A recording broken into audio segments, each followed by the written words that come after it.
Thanos is one of the most intimidating characters in Marvel history. The Mad Titan is a villain through and through, a gifted tactician with an iron will who refuses to give up and travels through the galaxy, leaving a trail of death behind him.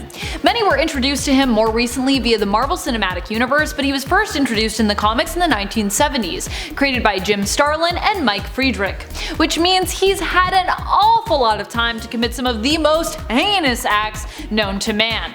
Welcome back, Nerd Squad. Today we'll be counting down the top 10 worst things Thanos has done. And if you love celebrating villains, click on over here to check out our top 10 supervillain videos playlist. Click it, I know you want to. And be sure to stick around to the end of this list because you are not going to believe the deed that took our number 1 spot. Alright, now let's get counting. Number 10, rendered EROS powerless.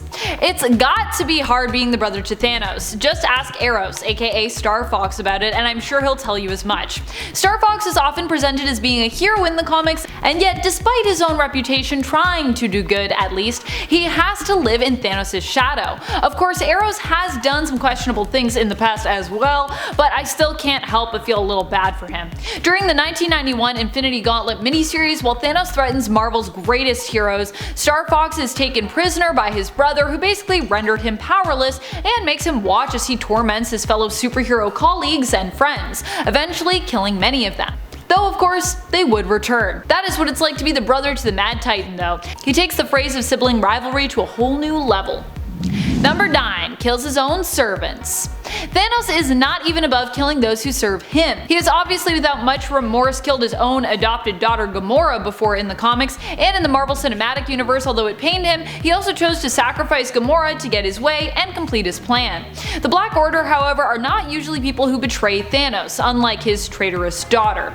They are usually loyal to a fault, having been tested over the years by Thanos and chosen for their strength, ingenuity, and ruthlessness. However, sometimes their own greed for power gets the best of them. Such was the case when Corvus Glaive ruled the Black Quadrant in Thanos' stead and was made to end his own life upon Thanos' return for basically doing so. He was like, I was just keeping the seat warm, and Thanos was like, nah, I don't believe you, you're dead. Before there was the Black Order, by the way, there was the Butcher Squadron as well, a team which Thanos assembled but would actually choose to murder members of at random for his own reasons. Not really a guy you want to serve, I don't think. Number 8, killed his father.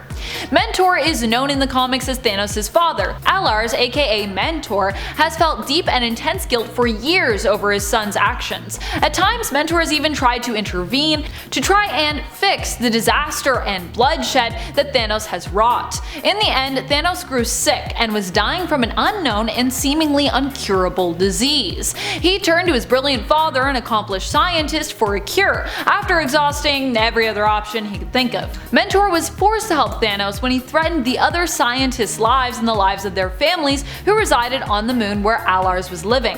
When pressed, however, Mentor shared that a cure would take years to find, if there even was one, and that he was happy Thanos was finally dying. He only regretted not killing his son himself years ago. This outburst resulted in Thanos having an outburst of his own, and he murdered his father in response. It's not a great relationship. Number 7, killed his mother. He just likes to kill everyone in his family pretty much. Granted, his mother did try to kill him when he was born, so this feels almost somewhat poetic. In the series Thanos Rising, we saw more into Thanos' origins and backstory as a youngster. Here we see him become more and more obsessed with death, specifically Lady Death, starting out with a weak stomach but growing to enjoy murdering animals, other children his age, and eventually killing his own mother, searching for something that would help him find who he was. Oddly enough, he thought killing his mother Suisan would make him somehow feel like or become less of a monster? As she had threatened him with a scalpel when he was just a baby, driven mad by his appearance, he also attacked her with one, tying her up and gagging her before cutting her open. Also, what's with that sexy position that she's in when all of that's happening? That's weird. Number 6, child killer. You wouldn't think that Thanos would make a great father, and he doesn't really. But that hasn't stopped him from siring many children throughout the galaxy and adopting others at times. Gamora is his adoptive daughter, but he also has a naturally born son named Thane. In fact, Thanos even attempted to find his son at one point during Infinity. He didn't want to find him to reconnect though, or repair a lost or severed connection. He wanted to find his son in order to kill him. Not knowing where to look, he decided the best course of action was to kill as many children within Thane's possible age group as possible. Thanos disguised this plot as one of conquest, ordering planets to pledge fealty to him and offer a tribute of the heads of their youths between the ages of 16 to 22.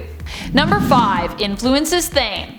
This doesn't sound so bad as a title for a point, until you realize just what that influence did. Thane was Thanos' son, whose mother had been an Inhuman. Before Thanos showed up, Thane was a healer and didn't know that he was Thanos' son. Thanos, in his hunt to eliminate the child, demanded the heads of Attilans and therefore the Inhumans' children.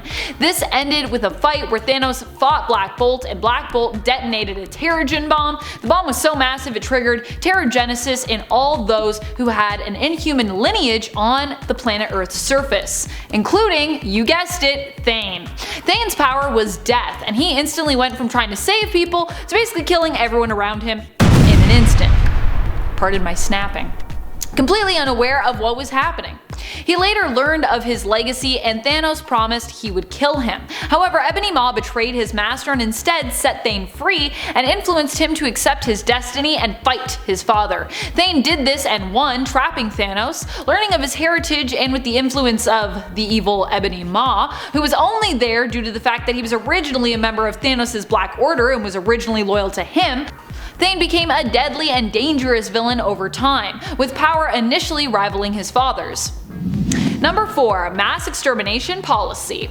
We all know Thanos as someone who is heartless, ruthless, and who kills to get closer to his one true love, Lady Death. And yet there is another reason he sometimes is known as a mass exterminator when it comes to various species and alien worlds. In the 2019 Thanos series, we see him going up against one of his greatest foes, Magus, and we see how he attempts to prevent Magus from expanding his universal Church of Truth, a much more evil religion than it sounds, let me tell you, by killing everyone, in order to prevent Magus from ever being able to convert them. You can't convert people if they're dead. While really joining Magus' church also is not an ideal scenario anyways, killing them to prevent this is intense and cruel. In truth, Thanos has always enjoyed killing, so to him it's likely like hitting 3 birds with 1 stone. He not only gets to rob Magus of converts, but also gets to revel in death, and also gets closer to Lady Death through killing.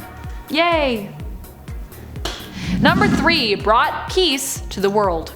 If you don't know Cosmic Ghost Rider, here's the abbreviated version of his backstory. He's basically a superpowered Frank Castle from an alternate world where Thanos killed everyone. He is the power cosmic and is also a spirit of vengeance and a Ghost Rider, likely the last one. He's also been around so long and alone for so long that he's pretty mentally unstable. He was one of the last to stand against Thanos, but eventually ended up joining him because there wasn't really anyone else left to fight alongside, and he realized he couldn't beat Thanos at the end of the day.